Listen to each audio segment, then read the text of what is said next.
అలాగే నా పేరు మైత్రి వెంకట. మై ఛానల్ ప్రకారం మన ఛానల్ సబ్స్క్రైబ్ చేసుకోకపోతే ఇప్పుడు సబ్స్క్రైబ్ చేసుకోండి. పక్కనే ఉన్న బెల్ ఐకాన్ క్లిక్ చేసి ఆన్లో పెట్టుకోండి. నా ఫర్దర్స్ మిస్ అవ్వకుండా చూడొచ్చు. చాలా మంది చూస్తున్నారు కానీ సబ్స్క్రైబ్ చేసుకోవట్లా. So please try to subscribe and click the bell icon also. So iBomma or Bappam TV, ఇవి రెండు కూడా చాలా అంటే చాలా popular sites and not for good reasons. అంటే బేసిక్గా అవన్నీ కూడా పైరసీ సైట్స్. ఆఫ్ కోర్స్ వాటిని పైరసీ సైట్స్ అని కూడా కంప్లీట్గా అనలేము, ఎందుకంటే వాటిని పీపుల్ చాలా ఇష్టపడుతూ ఉంటారు. యాక్చువల్గా వాటిని ఏదో ఒక బ్యాడ్ సైట్స్, రాంగ్ సైట్స్ అన్నట్టుగా చూడలేము మనం. బికాస్ ఎథికల్గా కానీ లీగల్గా కానీ చూసుకుంటే అవి రాంగ్ సైట్స్, అవి illegal sites. But people point of view నుంచి చూస్తే మటుకు they are like social service sites. ఎందుకంటే బేసిక్గా పెరిగిపోతున్న టికెట్ల రేట్లతో ఒక క్వాలిటీ సినిమాని, అంటే మంచి పిక్చర్ క్వాలిటీతో కూడుకున్న సినిమాని పీపుల్ ఈ సైట్ల వల్లే చూడగలుగుతున్నారు. ఈ మూవీ రూల్స్ ఇలాంటివన్నీ ఉంటాయంటే అవన్నీ కూడా ఏంటంటే కొంచెం అంటే రిలీజ్ టైంలో వెంటనే ప్రింట్ ఇచ్చేస్తే ఆ ప్రింట్ కూడా అంత గొప్పగా ఏమి ఉండదు. సో అది ఇవన్నీ పైరసీ సైట్లే. మూవీ రూల్స్, తమిళ ఎంబీ ఇవన్నీ కూడా అలాగే అనమాట. సో మెల్లిమెల్లిగా కొన్ని పైరసీ రాకెట్స్ని అయితే బయట పెడుతున్నారు పోలీసులు అయితే, సైబరాబాద్ పోలీసులు అయితే. ఇప్పుడు ఫైనల్గా వాళ్ళు ఈ ఐబొమ్మ అండ్ బెపం టీవీకి అయితే చెక్ పెట్టేశారు. ఎస్పెషల్లీ ఐబొమ్మ అంటేనే అందరికీ తెలుస్తుంది. సో ఐబొమ్మకి అయితే చెక్ పెట్టేశారు పోలీసులు అయితే. దానికి రీజన్ ఏంటంటే ఈ ఐబొమ్మ మెయిన్ పర్సన్ అయిన, ఈ ఐబొమ్మని నడిపిస్తున్న ముఖ్యమైన తలకాయ అయిన ఇమ్మాడి రవి అనుకుంటా, ఇమ్మాడి రవి, ఆయన ఫ్రాన్స్ నుంచి హైదరాబాద్ వచ్చాడు. ఆయన నిన్న పొద్దున్న వచ్చాడు. అంటే నిన్న గ్లోబ్ ట్రోటర్ ఈవెంట్ అయింది కదా, మేబీ దాన్ని చూడడానికి వచ్చాడేమో ఆయన. అది కూడా పైరసీలో చూసుకుంటే అయిపోనేమో అనే పాయింట్ వచ్చింది. మేబీ ఆయన దానికి వచ్చాడో దేనికి వచ్చాడో మనకి ఎగ్జాక్ట్ తెలియదు, కానీ నిన్న రావడం వల్ల దానికి వచ్చి ఉండొచ్చు అనే జోక్స్, మీమ్స్ అయితే వస్తున్నాయి. సో ఆయన నిన్న మార్నింగ్ అయితే ఫ్రాన్స్ నుంచి ఫ్లైట్ అయితే దిగ్గానే పోలీసులు పట్టుకుపోయారు. ఎస్, యాక్చువల్గా పోలీసులు ఎప్పటి నుంచో ట్రాక్ చేస్తున్నారు, ఎప్పటి నుంచో అతని తాలూకు మూమెంట్స్ అన్నీ కూడా తెలుసుకుంటూ ఉన్నారు. అండ్ ఫైనల్గా ఇండియాకు వస్తున్నాడని తెలియగానే మూసేశారు. అది మ్యాటర్ అనమాట. బేసిక్గా ఇదంతా కూడా ఎప్పుడు స్టార్ట్ అయిందంటే ఇండస్ట్రీ వాళ్ళు చాలామంది వెళ్ళి పోలీసుల దగ్గర కంప్లైంట్ ఇచ్చారు కొన్ని పైరసీ సైట్ల కోసం. అలా కంప్లైంట్ ఇస్తున్న క్రమంలో పోలీస్ అఫీషియల్స్ కొన్ని సైట్ల గురించి మెన్షన్ చేస్తూ మాట్లాడారు. వాళ్ళని ఉద్దేశించి కొంచెం సీరియస్గా వార్నింగ్ ఇచ్చినట్టుగా చేశారు. అయితే ఈ ఐబొమ్మ ఏం చేశాడంటే ఇతను రిటర్న్ వార్నింగ్ ఇచ్చాడు పోలీసులకి. నా దగ్గర చాలా పెద్ద స్థాయిలో ప్రజల యొక్క డేటా ఉంది, నా దగ్గర అది ఉంది, నా దగ్గర ఇది ఉంది, దమ్ముంటే పట్టుకోండి, ఖబర్దార్ అన్నట్టుగా ఏదో ఆ లెవెల్లో ఛాలెంజ్ అయితే ఇసిరాడు అనమాట పోలీసులకి. ఒకటైతే చెప్తా, తెలంగాణలో భారతదేశం మొత్తానికి కూడా ఆదర్శంగా నిలిచే ఒక పోలీస్ వింగ్ ఉంది, అదే సైబరాబాద్ పోలీసులు. సైబరాబాద్ పోలీసులు టెక్నికల్గా చాలా అంటే చాలా బ్రిలియంట్ పొజిషన్లో ఉన్నారు. అంతేకాదు వాళ్ళకి అవైలబుల్లో ఉన్న ఫెసిలిటీస్ కానీ, ఫీచర్స్ కానీ, వాళ్ళ తాలూకా వర్క్ స్పీడ్ కానీ మొత్తం అన్నీ కూడా ఇండియాలోని అన్ని రకాల సైబర్ పోలీస్ వింగ్స్ ఏవైతే ఉంటాయో వాటన్నిటికీ కూడా ఇన్స్పిరేషన్. అలాంటి సైబరాబాద్ పోలీసులతో ఛాలెంజ్ ఇసిరిండయ్యా. సరే ఇసిరాడు, ఇంకా ఇసిరితే వాళ్ళు ఊరుకుంటారో చెప్పండి. సో ఎప్పటి నుంచో మొత్తం అన్నీ కూడా ట్రాక్ చేస్తూ పట్టుకున్నారు. పర్సన్ ఎవరో కూడా తెలిసిపోయింది. బట్ ఇండియాకి రావడం కోసం చూశారు. ఫైనల్గా వచ్చాడు ఫ్రాన్స్ నుంచి. సో ఆయన అక్కడ నుంచి ఆపరేట్ చేస్తున్నాడు. బట్ యాక్చువల్గా ఈ ఐబొమ్మ అనే సైట్ని అతను కరేబియన్ ఐలాండ్స్ నుంచి అయితే ఆపరేట్ చేస్తున్నాడు అనమాట. సో అందువల్ల అతనికి పెద్దగా ఆ కంట్రీలో ఇబ్బంది లేకుండా ఉంటుంది. బట్ ఇక్కడ పైరసీ జరుగుతుంది కాబట్టి డెఫినెట్గా ఇక్కడైతే ఇబ్బంది అవుతుంది. అండ్ అతను కూడా ఫ్రాన్స్ దేశపు సిటిజన్ అయితే కాదు, డెఫినెట్గా మేబీ ఎన్ఆర్ఐ అయి ఉండాలి. సో అందుకనే అంత ఈజీగా పట్టేసుకోగలిగారు. అండ్ అతను అరెస్ట్ చేసి అతని దగ్గర 100కి పైగా హార్డ్ డిస్క్లు సీజ్ చేశారు.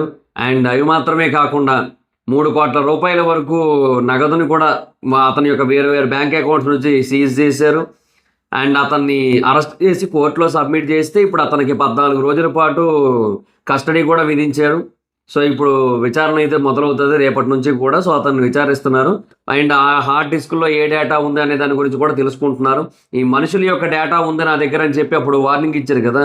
సో ఆ డేటాను ఉపయోగించి అతను ఏమైనా చేస్తున్నాడా, ఏమైనా ఇల్లీగల్ యాక్టివిటీస్కి వాడుతున్నాడా అని చెప్పి కూడా చూస్తారు. ఏమి వాడకపోయినప్పటికీ కూడా ఏదో ఒకటి వాడుతున్నాడని చెప్పి మీదేసి మూసేసే అవకాశాలు కూడా ఉంటాయి యాక్చువల్గా. అంటే మరి పోలీసులతో పెట్టుకున్నాడు కదా, ఆ ఒక్కరోజు ఆ వార్నింగ్ ఇవ్వకుండా ఉండాల్సింది, నిన్న ఒక్కరోజు ఇండియాకి రాకుండా ఉండాల్సింది, అది పరిస్థితి. బట్ ఒకటైతే వాస్తవం, ఎప్పటికీ ఇండియాకి అయితే రాకుండా ఉండలేదు కదా. కొంతమంది ఏంటంటే ఏదేదో చేసేసి ఓకే ఐ కెన్ ఎస్కేప్ అన్నట్టుగా అనుకుంటూ ఉంటారు. బట్ వాళ్ళకి అర్థం కావాల్సిన విషయం ఏంటంటే పోలీస్ డిపార్ట్మెంట్ గనక తలుచుకుంటే వాళ్ళకి ఏంటంటే ఈ పొలిటీషియన్స్ ప్రెషర్ వాటి వల్ల సరిగ్గా వర్క్ చేయలేరు కానీ వాళ్ళకి కరెక్ట్గా వర్క్ చేయాలనిపిస్తే మాత్రం వాళ్ళు రాత్రికి రాత్రి కసబ్ లాంటి వాడిని పాకిస్తాన్ వెళ్ళి పట్టుకొచ్చేస్తారు. దీనికోసం మనకి బీఎస్ఎఫ్ సిఏఎస్ఎఫ్ కూడా అక్కర్లేదు. అంత టాలెంటెడ్, అంత టెక్నికల్ బ్రిలియన్స్, అంత నాలెడ్జ్ ఉన్న వాళ్ళు ఉన్నారు మన దగ్గర. కాకపోతే ఏమంటే మన దగ్గర ఆ పొలిటికల్ ప్రెషర్ ఉంటుంది, పైన డామినేషన్ ఉంటుంది. సో వీడు కష్టపడి ఐఏఎస్లు ఐపీఎస్లు అవ్వడం, అసలు ఏమీ చదవని ఎమ్మెల్యేనో ఎంపీనో వచ్చి హిలరా అనడం, ఇట్లాంటివన్నీ జరుగుతూ ఉండేసరికి ఇంక వాళ్ళకు కూడా సరిగ్గా పని చేయబుద్ధి తెలియదు. బట్ వాళ్ళకంటూ ఒక ఫ్రీడమ్ ఇచ్చి చూస్తే ఇలాంటి రిజల్ట్లు కనబడుతుంటాయి అనమాట. సో అది పాయింట్. అయితే సో అతన్నైతే అరెస్ట్ అయితే చేశారు. సో అతని చేతే ఆ ఐబొమ్మ అండ్ బెప్పం టీవీ రెండింటినీ కూడా కంప్లీట్గా క్లోజ్ చేయించేశారు. సో ఇంకా ఆ రెండు కూడా గాన్ అనమాట. ఇంకా అవి రాకపోవడానికి అవకాశాలు ఎక్కువగా ఉన్నాయి. మేబీ అతనికి సంబంధించిన డేటా ఇంకెవరి దగ్గరైనా ఉన్నట్టయితే మేబీ రావచ్చేమో కానీ బట్ కంప్లీట్గా డీయాక్టివేట్ చేయించేసి డిలీట్ చేయించేసినట్టు ఉన్నారు. మరి అలా చేయిస్తే రాకపోవచ్చు కదా, వేరే దగ్గర డేటా ఉన్నా కూడా ఉపయోగం లేదు. సో అది మరి పరిస్థితి. బట్ ఇదంతా కూడా ఇల్లీగలేనబ్బా. అంటే లాజికల్గా కానీ లీగల్ పరంగా కానీ ఎథికల్గా కానీ చూసుకుంటే ఇదంతా కూడా రాంగే.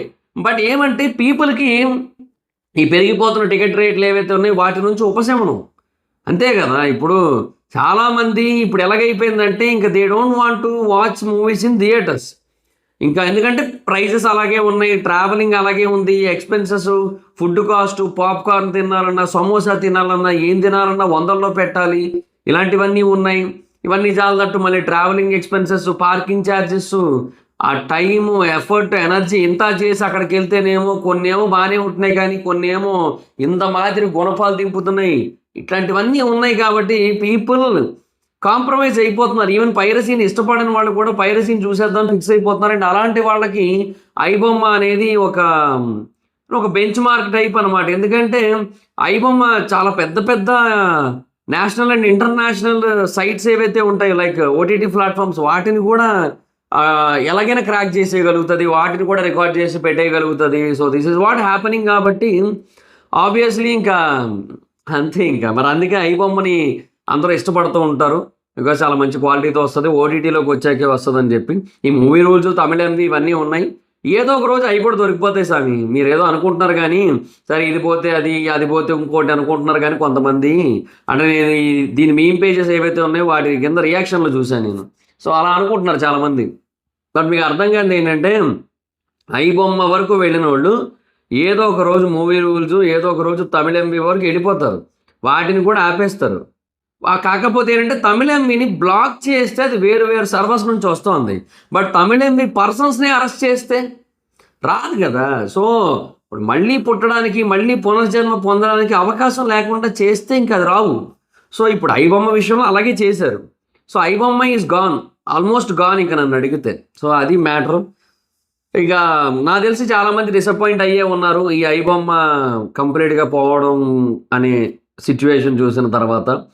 బట్ ఇంకా అది అంతే. ఇంకా చట్టానికి ఏంటంటే కొన్నిసార్లు మంచి చేయాలని అనుకుంటున్న వాళ్ళకి అది ఇల్లీగల్ యాక్టివిటీ కింద కన్సిడర్ అయినట్టయితే అది జనాలకి ఎంత ఉపయోగపడినా సరే అది ఇల్లీగలే ఆబ్వియస్లీ. సో ఇంకా అది లాజికల్గా ఆలోచించుకుంటే ఇట్ ఈస్ స్టిల్ ఇల్లీగల్, ఎథికల్గాను ఇల్లీగల్, లీగల్ పరంగా చూసుకున్నా ఇల్లీగలే. ఎటొచ్చి ఏమంటే పీపుల్ మైండ్ సెట్ని, పీపుల్ పొజిషన్స్ని, పీపుల్ సిచ్యువేషన్ని, పీపుల్ని ఈ ప్రొడ్యూసర్స్ ఎక్స్ప్లాయిట్ చేస్తున్న విధానాన్ని, ప్రొడ్యూసర్స్ కాదు లైక్ ఎంటైర్ ఇండస్ట్రీ ఎక్స్ప్లాయిట్ చేస్తున్న విధానాన్ని, వీటన్నిటిని చూస్తే ఐబొమ్మ ఈజ్ రైట్ అనిపిస్తుంది. బట్ ఇంకా మనం ఏం చేయలేము ఇంకా. సో అది పాయింట్. ఇంకా దానివల్ల ఓవరాల్గా ఇదైతే బ్యాన్ అయిపోయింది. సో లెట్స్ సీ, చూద్దాం. మేబీ ఫర్దర్గా ఇంకా మూవీ రూల్స్ అండ్ తమిళంవి కూడా ఇలాగా పోలీసుల చేతులకు దొరికిపోయి వాళ్ళు కూడా కంప్లీట్గా ఆపేసే పరిస్థితి వస్తుందేమో. నేనైతే వస్తుంది అనుకుంటున్నా. మేబీ టైం పట్టవచ్చు, ఒక సంవత్సరం పట్టవచ్చు, 2 ఏళ్ళు పట్టవచ్చు, 3 ఏళ్ళు పట్టవచ్చు. రాజమౌళి గారి సినిమా కూడా రిలీజ్ అయిపోయిన తర్వాతే జరగచ్చు, ఎప్పుడైనా జరగచ్చు. మొత్తానికి జరుగుతుంది అనే ఫీలింగ్ అయితే కలుగుతుంది నాకైతే. సో మీకేమనిపిస్తుందో కింద కామెంట్ సెక్షన్లో చెప్పండి. So that's it guys, the video కనుక మీకు నచ్చినట్టయితే లైక్ చేసి వీడియోని షేర్ చేయండి. ఇప్పుడు కారణం మన ఛానల్ సబ్స్క్రైబ్ చేసుకోకపోతే ఇప్పుడే సబ్స్క్రైబ్ చేసుకోండి. పక్కనే ఉన్న బెల్ ఐకాన్ క్లిక్ చేసి ఆల్లో పెట్టుకోండి. నా ఫర్దర్ మిస్ అవ్వకుండా చూడొచ్చు. చాలా మంది చూస్తున్నారు కానీ సబ్స్క్రైబ్ చేసుకోవట్లా. So please try to subscribe link the bell icon also. నా ఇన్స్టాగ్రామ్ ఐడి ఎవరు మాత్రం అక్కడ వచ్చి ఫాలో అవచ్చు. థ్యాంక్ యూ సో మచ్ గారు. Next video bye.